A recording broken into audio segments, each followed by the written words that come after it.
Donc, bienvenue à cette séance ordinaire du 13 avril 2021 qui est tenue à huis clos. Donc, la séance au point 1, séance ordinaire, point 1.1, ouverture de la séance à huis clos. Est-ce que ça prend un proposeur secondaire, Madame la directrice générale? Donc, proposé par Sophie et François. 2.2, ordre du jour, procès-verbal. 2.1, adoption de l'ordre du jour. Donc, ce serait adopté tel que proposé. Oui. Ça prendrait un proposeur secondaire, donc proposé par Joanne, secondé par Francine. 2.2, adoption du procès-verbal de mars 2021. Je vois que tout le monde était présent, donc ça me prendrait un proposeur secondaire qui est prêt à en faire la proposition. Christian, secondé par Sophie. Une première période de questions. Je pense pas qu'on a eu des questions qui ont été déposées au Conseil. Correspondance. La première correspondance nous vient du gouvernement du Québec. Excusez, je vais aller... Je fonctionne avec deux documents d'ordre du jour, compte tenu que j'ai surligné certains documents.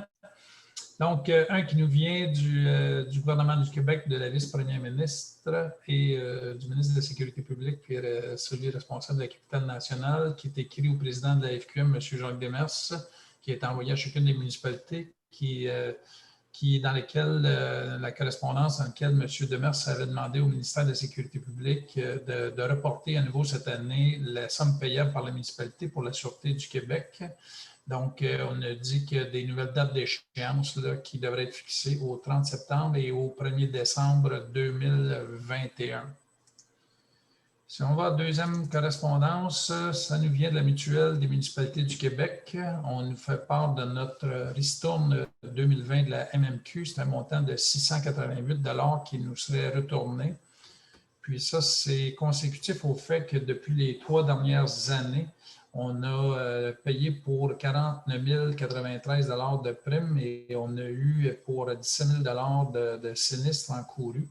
Donc, à la lumière de ces calculs savants qui sont faits sur le volet fidélité et le volet performance, on a un montant de 688 qui nous est remis à la municipalité. Le point suivant nous vient de l'UPA. On parle de notre campagne milieu de vie à partager. On nous fait part que l'eau est essentielle à la vie et indispensable à l'agriculture. L'UPA de la Montérégie, qui couvre 13 MRC, puis l'agglomération de Longueuil, souhaite informer la population sur les efforts qui sont prodigués par les agriculteurs afin de protéger cette ressource. On a dit que cette initiative est issue de la campagne de sensibilisation de la cohabitation harmonieuse en zone agricole qui a été lancée grâce au soutien du ministère de l'Agriculture, de la Pêcherie et de l'Alimentation. On dit entre autres que les producteurs agricoles sont appelés à faire des bandes riveraines, puis que ça a des impacts positifs. On parle aussi que les productions d'élevage ont fait des installations septiques qu'on appelle des fosses, qui font en sorte que ça diminue la pollution qui peut être amenée dans la nature, compte tenu que tous ces élevages-là ont ces réservoirs-là, puis qui servent d'engrais naturel. Puis, on parle aussi même de l'utilisation de prédateurs naturels, des insectes qui diminuent considérablement l'utilisation des engrais et pesticides. On irait ensuite avec la MRC qui nous parle du nouveau service de transport vers les centres de vaccination. Puis, dans le fond, c'est dans le but de contribuer à la campagne de vaccination nationale contre le COVID que la MRC annonce le service de transport collectif vers les centres de vaccination de Granby, soit à l'hôtel de Castel.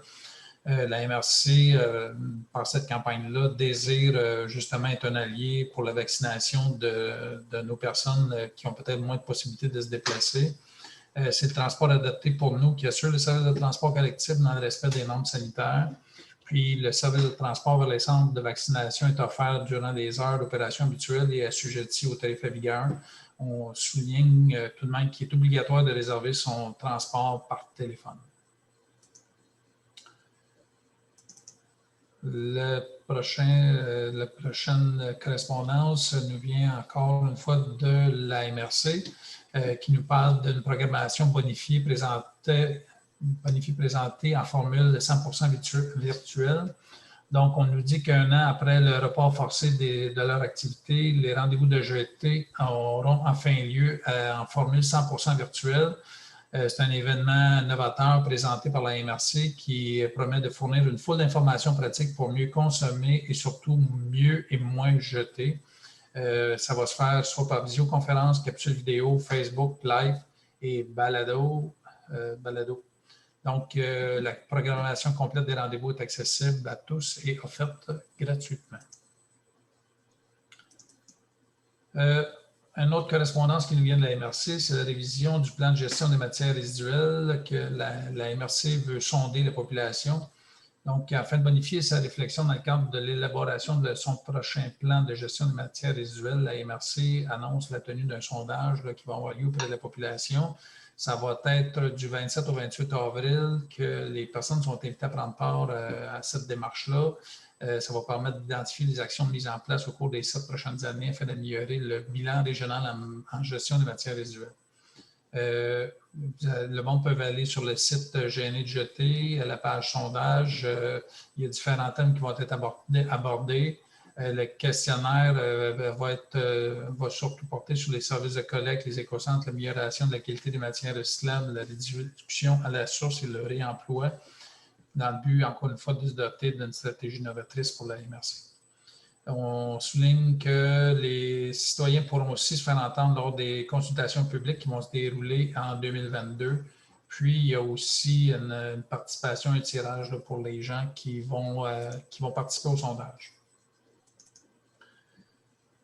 Une avant-dernière qui nous vient du ministère des Affaires municipales qui nous dit que le Québec a été confronté à la pandémie de la COVID de 2019 depuis un peu plus d'un an, que les municipalités ont dû s'adapter aux changements qui ont eu lieu. Puis dans ce contexte, ils désirent saluer le travail des employés municipaux qui n'ont pas ménagé leur effort pour que la population puisse continuer d'avoir accès à ces services, et ce, en toute sécurité. On nous dit que dans certaines municipalités, comme la nôtre d'ailleurs, certains ont réalisé des appels téléphoniques auprès des clientèles vulnérables ou des personnes âgées pour s'assurer qu'ils se portent bien. D'autres ont tenu des campagnes de promotion en faveur de l'achat local, ce qu'on a aussi fait dans notre cas. Et le gouvernement dit qu'il tient à remercier sincèrement pour le dévouement dont ces employés municipaux-là ont fait et de continuer à faire preuve, et ont continué à faire preuve depuis le début de cette pandémie. Et je tiens à féliciter nos employés municipaux qui ont été à l'œuvre et disponibles depuis la dernière année, malgré toutes les contraintes qui ont été apportées en lien avec la pandémie.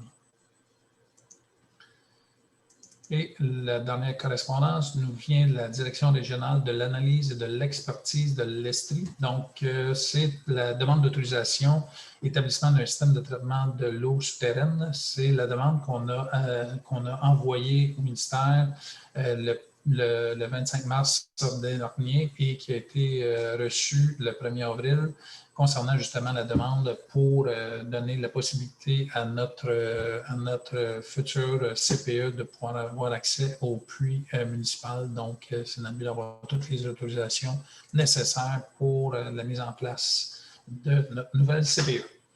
Ça mettrait fin à la correspondance. J'irai maintenant avec le point 5 finances, 5.1 rapport de la secrétaire trésorière. Donc, pour un montant total de 798,25. Il y a eu une petite... Ah, c'est OK. Fait que là, vous m'amenez dans le nouveau, c'est ce que j'en comprends. Oui. Je vais juste aller voir. On est à 1838,74. C'est beau. Oui, Joanne? Oui, le remboursement de vidange de fosse septique, c'est quoi ça? Ça, c'est un... Oui, c'est que on s'est rendu compte que c'est des services qui ont payé et que ces personnes-là, et qu'il n'y avait pas... En tout cas, il y a eu quelques cas comme ça, là. Ils ont été facturés puis ils n'ont pas eu le service de la vidange à ce moment-là. Il y a des cas que c'est soit parce qu'ils ont un système qui n'ont pas besoin de vidange carrément, avec des nouveaux systèmes. Puis il y en a d'autres, je pense, qui ont été facturés, puis Champ des Prairies n'a pas construit, ou je ne sais pas trop, là, il y a eu des. OK. C'est dû à des petites erreurs administratives. Là. Fait que les quelques autres, c'est qu'ils n'avaient pas toutes payé leurs taxes, fait que ça s'est crédité, puis on les a juste envoyé un état de compte, mais eux, le taxe à payer, fait qu'il fallait rembourser. C'est dû à ça. Donc, ça me prendrait un proposeur et un secondeur pour les comptes, donc proposé par Joanne et secondé par Sophie. On irait maintenant à 5.2, rapport de l'inspecteur municipal pour mars 2021. Deuxième partie. Comment tu me dis Mais ça? le dernier envoi aussi, là. Oui, je suis là. Bon. Donc, 2950 et 31, c'est bien ça? Oui. Donc, ça me prendrait un proposeur secondaire pour les comptes. Donc, ça va être Pierre et François. On irait maintenant au point 6, administration, 6.1, autorisation des comptes à payer pour avril 2021. Donc, vous avez la liste des comptes qui vous a été fournie avec les ajouts. Donc, pour un montant total de 206 261,6 qui est considérablement influencé par le montant de remise de 110 079 de remboursement au gouvernement du surplus de la subvention. Donc, oui, Joanne, une question ou oui, une proposition? Christiane Desroches, graphisme, c'est barré, là, c'est blanc, moi, je ne vois rien, là. C'est 990, qu'est-ce que c'est, ça? Ça, c'est dans le cadre du programme ZAC. Vous vous souvenez, quand on a fait le budget, là, il y avait de l'argent qu'il fallait budgéter. Je pense qu'on avait budgété autour de 2000 pour ce projet-là. Il y a des choses qui étaient financées par une subvention. Mais il y avait des parties, là, vous savez, pour le règlement qu'on va déposer tantôt, là, l'avis de motion avec le projet là, pour les jeux libres dans les rues. Il va y avoir des pancartes qui vont les indiquer, puis il va y avoir aussi plein d'indications aussi par terre, puis c'est la graphiste qui a monté les pancartes. OK. Ça, c'est la partie de la municipalité. Ça veut dire que chacune des municipalités a participé à une hauteur, dépendamment de la grandeur de la municipalité, dépendamment de la population. Bien, selon la demande aussi. De ce que j'ai compris par Lise, c'est parce que vous avez vu sur le programme, sur le règlement, là, j'avais mis un plan qui démontre là, les rues et tout ça, là, qui vont avoir les zones libres, là, les zones de jeu. Là. Bon, ben, ça va être sur une très grosse pancarte. Puis entre autres, ça, je sais que ça faisait partie là, de qu'est-ce qu'elle a fait, là, la graphiste. Là. Parce que ça, c'était pour chacune des municipalités selon ses rues, puis selon. Fait que ça, c'était pas standard. Tandis que si on regarde, il y a une facture aussi qui est. Puis celui-là, cette partie-là, excusez, c'était pas subventionné. Alors que si on regarde la ville de Waterloo, on avait aussi une autre pancarte pour ça, une autre facture pour ça. Puis là, c'était vraiment en fonction, c'était toutes les municipalités en fonction au prorata de la population, puis moins le prorata de la subvention aussi en fonction de la population. Fait que ça, c'est les deux factures qu'on a reçues là, pour ce programme-là, là, ce projet-là là, pour les jeux libres. Okay. Qui est une entente intermunicipale là, à travers toutes les municipalités de la MRC, sauf Granby. Et Warden. Et Warden, oui, c'est vrai. C'est vrai. Donc, ça me prendrait un proposeur et un secondeur pour les comptes Francine et Sophie. J'irai maintenant avec 6.2, suivi coop au cœur du village. On n'a pas de document déposé ce mois-ci. La réunion a lieu demain. Oui, c'est ça. Okay. Mais il y a toujours les plans. Là. Je ne sais pas, Joanne, si tu as fait parvenir les plans pour la rallonge du quai de déchargement. Bien, les plans, j'ai fait parvenir. J'attends les soumissions. Là. OK. Fait que les plans, tu n'as pas envoyé les. Les plans à la municipalité? Ouais. Non. Je pensais que tu les envoyais. OK, correct.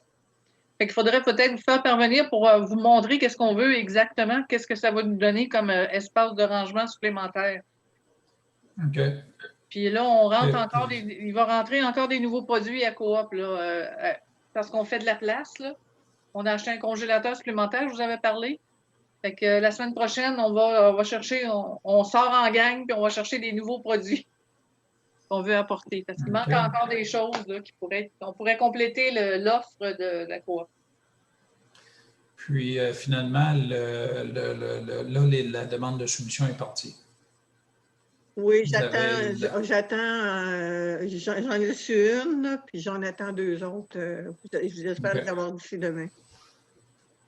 De toute façon, donc, je pense que c'était pas. Les gens ne sont pas disponibles avant septembre, je pense. Ouais, il y a des grosses chances. Hein. Non, c'est pas une question d'être disponible, c'est parce qu'ils n'ont pas les matériaux.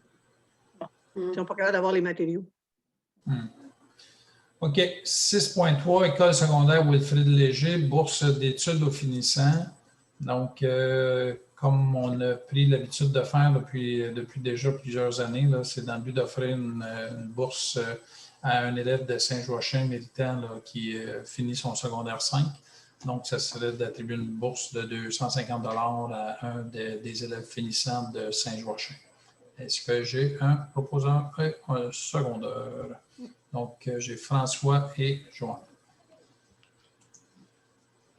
6.4, avis de motion au dépôt du projet de règlement numéro 566-2021 décrétant la zone active citoyenne, donc ZAC.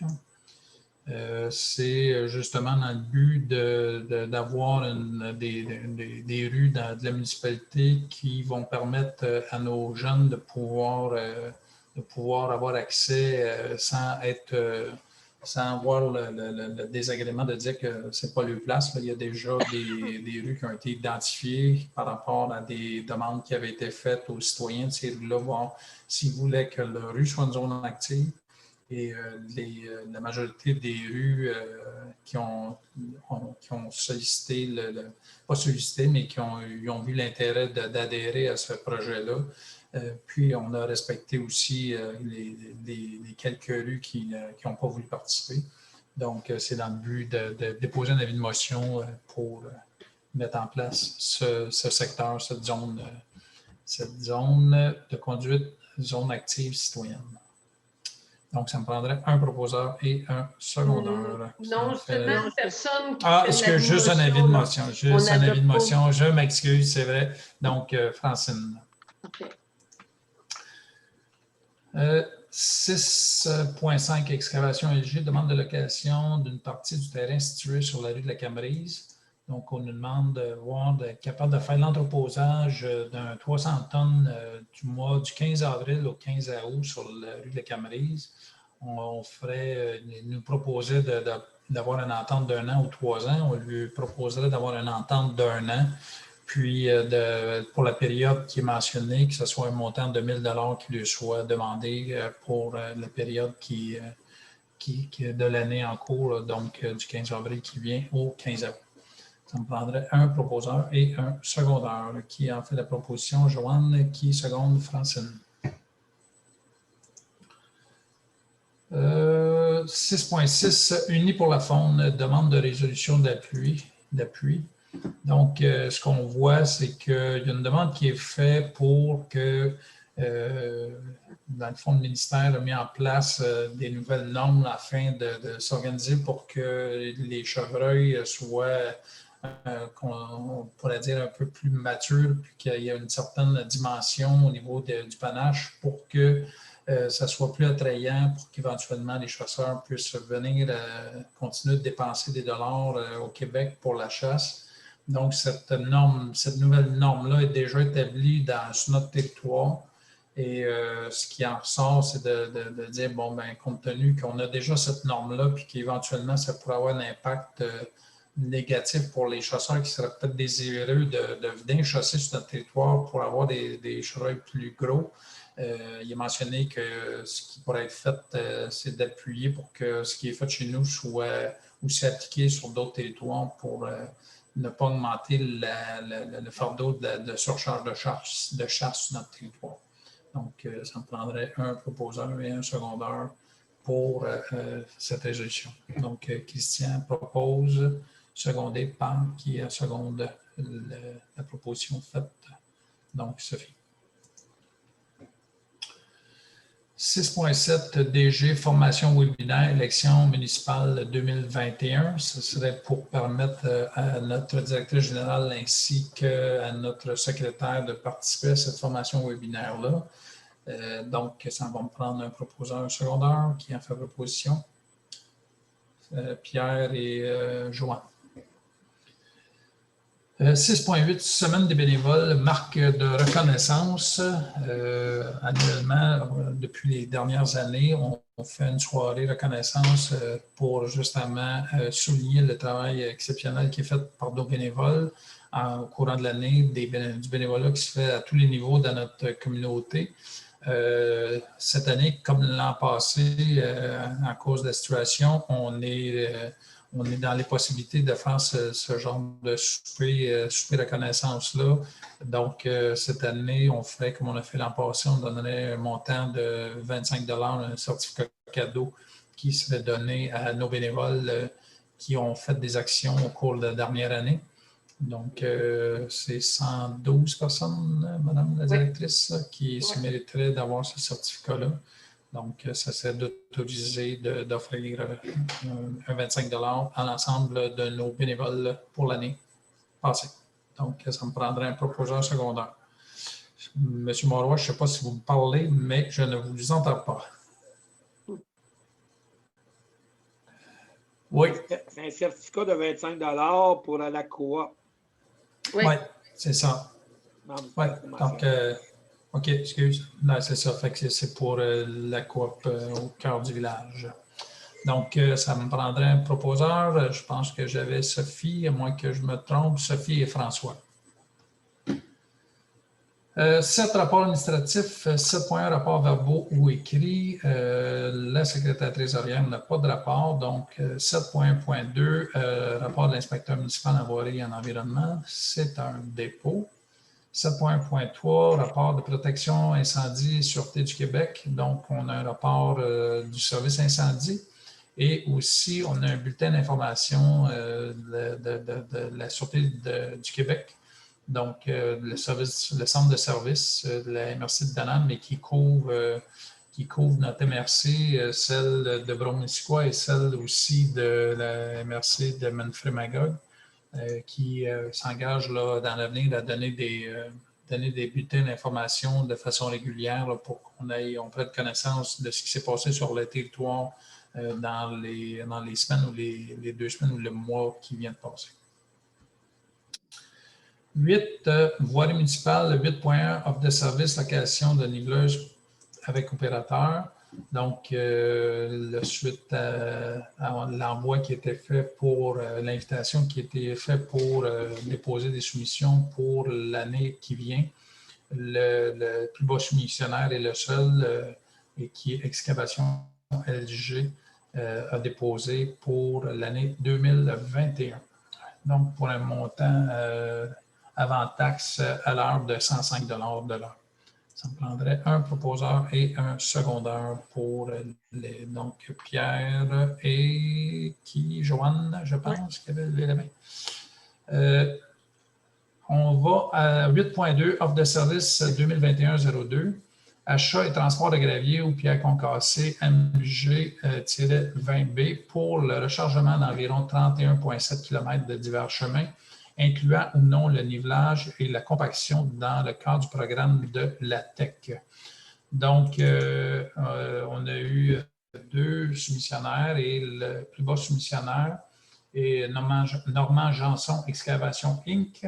Donc, les prix qui avaient été soumis étaient un prix matériel et transport et un autre matériel, transport, compaction et nivelage.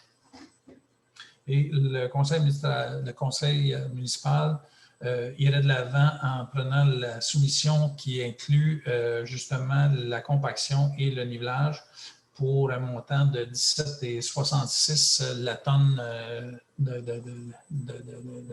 gravier 0,3 quart.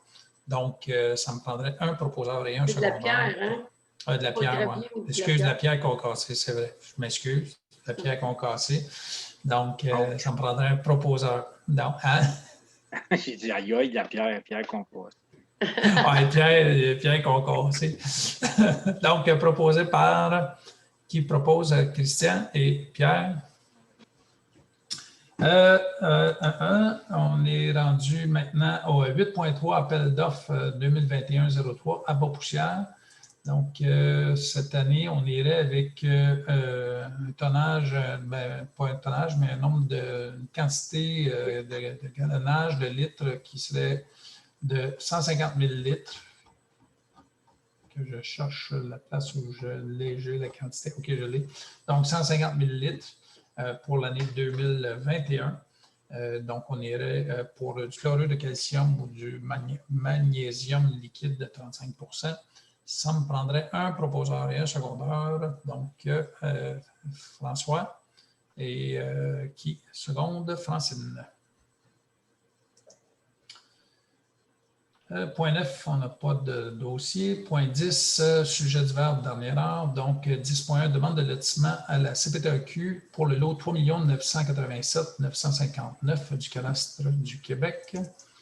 Pour le demandeur qui est M. Francis Voyer. Moins que je me trompe. Oui, c'est ça. M. Francis Voyer, dans le but de faire l'acquisition d'un bâtiment qu'il a présentement en location sur les terres de M. Gaétan Bourgard. Ça serait de faire l'acquisition de la partie comportant les bâtiments de ferme, mais ainsi qu'une dimension pour respecter les normes de la MRC d'une dimension de 5 hectares. Donc, c'est dans le but d'envoyer ensuite cette demande-là à la CPTAQ. Ça me prendra un proposant et un secondaire. Donc, Christian, secondé par Francine. Excuse, Joanne. Période de questions, on n'a pas plus qu'on avait tantôt. Donc, fermeture de la séance. Excuse, on parle-tu du tourbillon? Non. OK. Pas tout de suite. C'est bon. Donc, je mets fin à la rencontre.